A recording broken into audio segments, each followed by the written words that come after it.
Hello అందరికీ కాకరకాయ fry చేదు లేకుండా ఎలా చేసుకోవాలో చూద్దామండి. కాకరకాయలని కట్ చేసిన తర్వాత ఉప్పు వేసి బాగా పిసికి అందులో ఉన్న చేదు అంతా కడిగేసి మళ్ళీ గట్టిగా పిసికేసి తీసుకోవాలి కాకరకాయలు. ఇక్కడ ఏంటంటే కాకరకాయలు ఎంత క్వాంటిటీ తీసుకుంటామో ఆనియన్ ఇంకా టమాటో కూడా సేమ్ క్వాంటిటీ తీసుకోవాలి. ఇప్పుడు ఒక కడాయి తీసుకోవాలి, అందులోకి ఆయిల్ తీసుకోవాలండి. ఆయిల్ కొంచెం ఎక్కువ పడుతుంది ఈ ఫ్రైకి. అండ్ కాకరకాయ వేసి కాకరకాయ ఒక 50-60-70% ఫ్రై అయ్యేంత వరకు ఫ్రై చేసుకోవాలండి ఆయిల్‌లో. దాని తర్వాత కరివేపాకు కూడా మధ్యలో యాడ్ చేసుకొని కాకరకాయలు బాగా ఫ్రై అవ్వాలండి.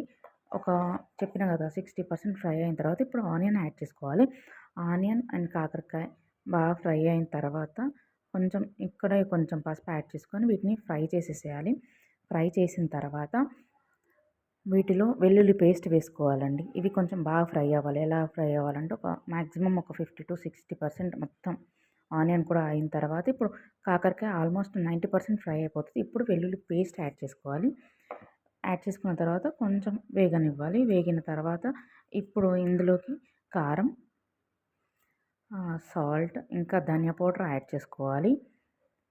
ఇది కూడా కొంచెం వేగిన తర్వాత టమాటాలు యాడ్ చేసుకోవాలి. ఇప్పుడు టమాటాలు యాడ్ చేసుకొని టమాటాలు బాగా మగ్గనివ్వాలండి.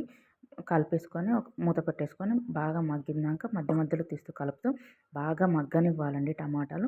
టమాటాలు బాగా మగ్గినాయి అంటే ఇంకా కర్రీ ఆల్మోస్ట్ అయిపోయినట్టేనండి. టమాటాలు అయితే ఫుల్గా ఫ్రై అయిపోవాలి. సో ఈ టేస్ట్ ఒక్కసారి ట్రై చేయండి. చాలా అంటే చాలా బాగుంటుంది. ఇలా ఒకసారి ట్రై చేసి చూడండి మీరు. నచ్చుతుంది కంపల్సరీ. ఎందుకంటే కాకరకాయ నచ్చిన వాళ్ళకి కూడా ఈ స్టైల్ నచ్చుతుంది. నాకు నచ్చింది కాబట్టి. Thank you for watching.